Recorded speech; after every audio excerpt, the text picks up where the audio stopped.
I was recruited into the realm of witchcraft, into spiritualism, to learn to be the third high-ranked devil worshiper for 25 years. Because a lot of people watching hear this and don't really understand the magnitude of how real the spiritual realm is. Absolutely. I mean, the devil comes to kill, steal, and destroy. My job is to paralyze you in the spirit realm, because everything starts in the spirit realm. If I can paralyze you in the spirit realm, then whatever has to happen in the natural won't happen. So I will operate in the spirit realm. The spirit realm is more real than the realm that we are in now, because everything starts in the spirit realm. It's more real than the oxygen you breathe. What's happening in the spirit realm? There's a war taking place. I have to keep you away from the plan of God, no matter what, at any cost. You keep saying you. So when you say that to me, I'm understanding you to mean that when you were in Satan's army, I'm going to just say it like it is. No, absolutely. You would actually take on the role of a soldier for the devil. Yes. To do what in the spirit realm? In other words, to do witchcraft, to do tarot card readings, to do spells, to paralyze their neighborhood, so the cross won't reach that neighborhood. So the people in that neighborhood will know that if it was a spirit of poverty, a spirit of prostitution, drugs, I feed that spirit in the neighborhood to control that neighborhood, so the cross of Jesus Christ will not come into that neighborhood. If you're a believer, to make you believe that the Christ you serve wasn't real, he was a fantasy. The cross is a fantasy. The cross is a figure of your imagination. I was very good at that. I had like a PhD doing that. Wow. And then after that, I discredit the cross, because I have to discredit the cross, because if I can discredit the cross, you had nowhere to run to. Sure. So you were vulnerable. You were in the middle of nowhere. So now I can come and attack. It's like a lion. He chased the hurdle. He goes after the weakest prey. And then he attacks and he focuses on that weakest prey, so he brings us down. So I have to separate you from the cross. So I'm able to separate you from the cross and to make it a figure of imagination. I knew that there was gateways and portals that you were open because you were struggling. So I would hold on to that and then bring you down. Well, I would sit in the church. I would go to church as a demon man and sit in the church and break the unity of the church, or break the unity of the spirit going on, so people won't get saved. Wow. What was your goal? What was the game? What was the end game? Move up the ranks as a devil worshiper. Move up the ranks. Make my daddy proud. Did you fulfill my assignment? Did you actually see things you couldn't explain take place? I would sit with the devil like I'm sitting you with today. I would talk to the devil all night long. He would manifest in human form. He would come into my house. The presence would change. The atmosphere would change. The room would change. Your presence was there. I sold my soul to the devil. I got the marks in my body here. I got the marks here. I got the marks here. I got the pentagram carved into my flesh. So I would sit with the devil all night long and speak to the devil, because the devil wanted fellowship. Now, John, you can appreciate that's hard to believe. I'm not questioning you. I'm saying that people watching right now are saying, wait a minute, I see that in the movies, but this doesn't happen in real life. Right. How do we respond to that? I mean, you really saw the devil. Yeah, absolutely. Sat with a helm, sat with demons, principality. There's two worlds. There's the kingdom of darkness and the kingdom of heaven. There's people that seen angels. There's people that had encounter with Christ. So if you can see that, then there's a devil. Sure. There's an opposite. Right. If you can't just believe part of the Bible. Exactly. You can't believe in miracles and not expect to see them. You can't believe in that Jesus raised from the dead. Right. And not believe in that kind of real supernatural world is what you're describing. Right. And you saw it. I saw it. I lived it for 25 years. I mean, you can't, Jesus talked about more about demons, cast out more demons. Wasn't that a third of his ministry? Exactly. Why do we not see more of that today? Because the church is preaching people happy. They're not preaching people free. Say that again. The church is preaching people happy, but they're not preaching people free. Christians are coming in bondage, in shackles, and strongholds, and generational curses in the pastors. And no disrespect to anyone's ministry, because I'm a Christian. I'm a believer. I'm on the side. I'm on the right side. But I can't preach you free, but I'm preaching you happy. Right. You know, it's like a sugar rush. I'm giving you a sugar rush, but I'm not really, you're not being healed. You're not being delivered. You're not being set free. Right. Well, there's a place for that. I mean, I would agree there's a place for that kind of ministry. But equally, there's a place for someone to be able to speak into a circumstance with real experience, who has experienced, lived, been deep in the demonic world, and can say to someone that is just trying to live happy, it's not a matter of state of mind. It's not a matter of just feeling happy. You've got some gateways in your life that you've got to shut. We've got to do some spiritual surgery, if you will, Exactly. to get them out of the ditch that they're in. That's what you're describing. Right. And that's your ministry. And that's my ministry. That's my ministry is to come to set the captives free. People have forgot to know that there's a devil to fight. There's demons to cast out. There's a world of darkness that we're in a battle for souls. Sure. Who's going to win souls? Jesus going to win more souls, or the devil is? It's really what it's all about. Exactly. You know, it is a battle for souls. So spiritual warfare is needed. I mean, the Bible says it's clear. I mean, when I read the Bible, it comes so much to life. It said the kingdom of the light. I used to project. I used to leave my body home, and I used to project to go to different neighborhoods and put curses in the neighborhood, because whatever you can curse on the spirit realm is ever come out of the natural. And the only neighborhood that I was not able to curse, it was a Christian that were praying for the neighborhoods. They had a circle of unity, praying for the neighborhoods, and they used to chase me out to prayer. Wow.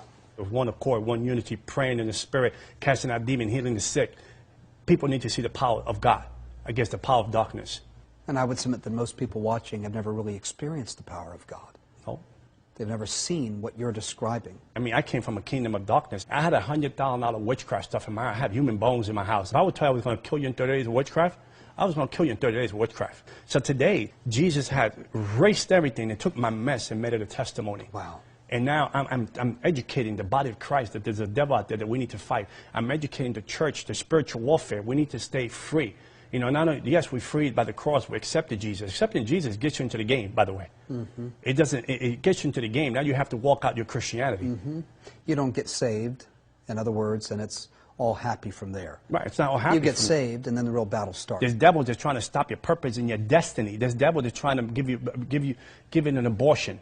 An abortion by how? By you have a purpose and a destiny that's in you, that God already put in you. He's trying to abort that baby. He's trying to abort that purpose and destiny so you won't reach the cross. You won't reach God's very best. Where there's high crime, prostitution, killing, that's not just the work of people that make bad choices.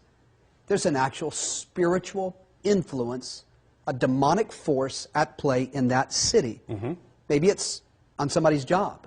Right. Maybe it's in a home. I mean, the spirit realm is alive, and it's not just bad decisions that people make. It's not just choices that we make. Right. You're saying that sometimes what someone watching right now might be facing might in fact be a demonic attack on their life. That's one thing boggles my mind. Right. Everybody's angry with God. Well, everybody wants to blame God when Everybody wants to blame God for everything. Sure. But no one's blaming the devil these days. The church, everybody's blaming God. I didn't get my boyfriend. I didn't get a girlfriend. I didn't get married. I didn't get a car. I didn't get the promotion. Everybody's blaming God. Right. No one's blaming the devil. Do you believe that people watching right now that are facing the challenges of life, and not just everyday challenges, but grips, their bank accounts empty, they are fighting every day with their spouse, they just went to the doctor and found out they had a diagnosis of some disease, maybe they have inflammation that won't go away, maybe they're angry all the time, they're frustrated all the time, they're depressed, they see no hope, all they see is negativity. Do you believe that the devil could be worked right now in their life? Oh, absolutely. You know, let's put it there. If it was something natural, you can fix it. If it's something natural, it's easy to fix. You can put it together. It might take you some time, but you can get a remedy for it and get it fixed. Whether it's a cold, sickness, whatever, situation in your life, situation at work, situation in your marriage, you can sit down with your wife, talk it out. You can fix it. But if it's something that you can't fix, that is over your head, but you try every situation possible to fix it, and you can't fix it. Then there's something more at play. There's more to it. It's called supernatural. The devil studies you.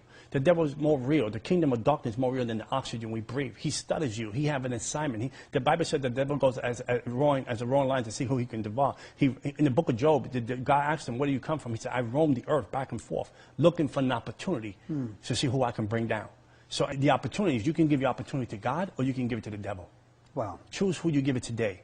You can give your life to God or you can give it to the devil. So whatever circumstance you give to, if it's the circumstance of darkness, it's like people, have you ever seen families, this guy's a baseball player, son become a baseball player, generational blessings, but this generation of curses too.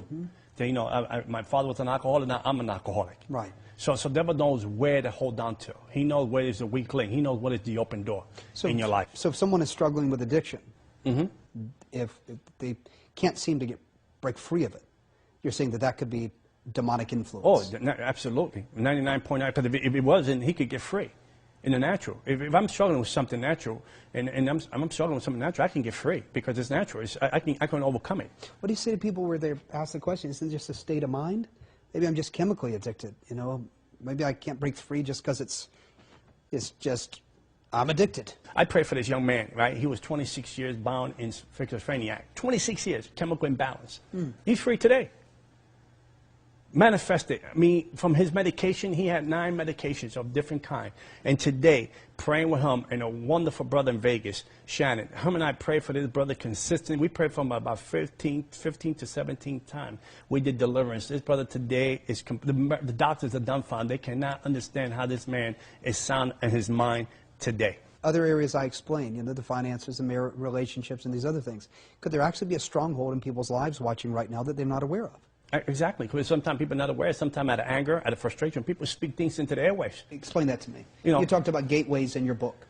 You talked about in your book how you can open gateways and give the devil access into your life to wreak havoc in your life. Right. Explain that, if you would, for me and the people watching. Say if I was married, right, and me and my wife had an argument, and I told her, I hate this, I hate that, I can't believe this, I hate those kids, I hate you. Why you make this bad decision? You're no good for nothing. I can't wait to get divorced from you. The devil, bang, jumps on that opportunity. He start increasing that temper. He start increasing that circumstance in your house. He start to the point that you lose life in your house. You lose life in your kids. You lose life in your marriage. Now you start getting attracted to other things because you have opened the door, because what you speak is what you become. And so our words really are powerful. Very powerful. And the devil understands this too. I said, well, maybe I'm not like the next guy. He's caught up in pornography, or I'm not like the next guy. He's cheating on his wife, or I'm not like the, you might categorize your sin in categories. Got it. God sees sin as sin. Got it. One sin can keep you away from heaven. It kept Adam away from the garden. One situation. It kept Esau, one bowl of soup cost him his birthrights. One situation can keep it. The devil can use one situation to hold you from God's very best. And you might think it's light. He can use a situation as a gateway, you described. As a gateway, as a portal, to get a grip, to have an asset, to have a stronghold in your life. And what does he do with that stronghold? What is his mission? The obvious, to keep us from heaven. But the devil, as you described, is doing so much more than that. It's not just on a mission to capture our soul, to keep us from our heavenly home. Amen.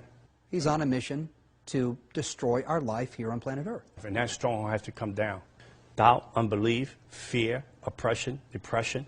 There's Christians right now taking so much medication. There's Christians today cutting themselves. Why is that? I mean, to me, it boggles my mind. We serve a mighty God. Not that we have to live a perfect life, because we're not going to live a perfect life, but even in my storms, I have peace. There's Christians that walk around, they don't have no peace. Identifies the issue.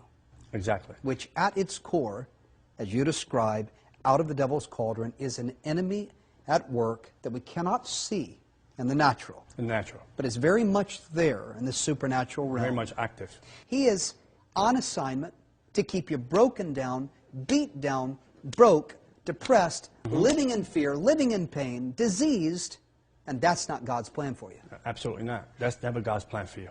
There is a kingdom of darkness, but there is a kingdom of light that is here for you today that can set you free.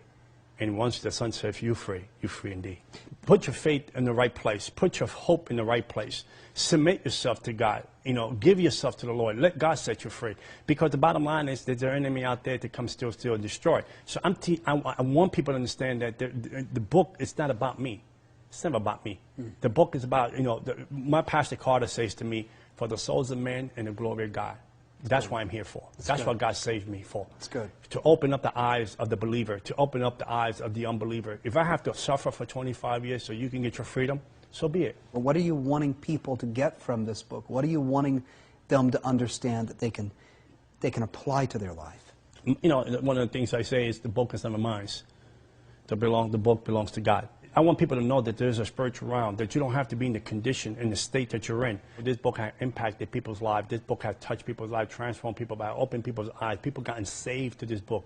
People have gotten delivered from witchcraft to this book. So it's supernatural. It's not me. It's not about a man. It's about the man, Jesus Christ, that can set you free, that can put you in a life, like you said, a life of purpose. Even when you go into trials, you still got peace. Shalom, nothing missing, nothing broken. Every fragmented pieces together. Only God can put the pieces together. So we are introducing someone saying this is just a vehicle that God can use. They bring your life to a place of not only abundance, but a life of peace. Shalom, nothing missing, nothing broken. You don't need to be in a place of entrapment where you can be in a place of freedom.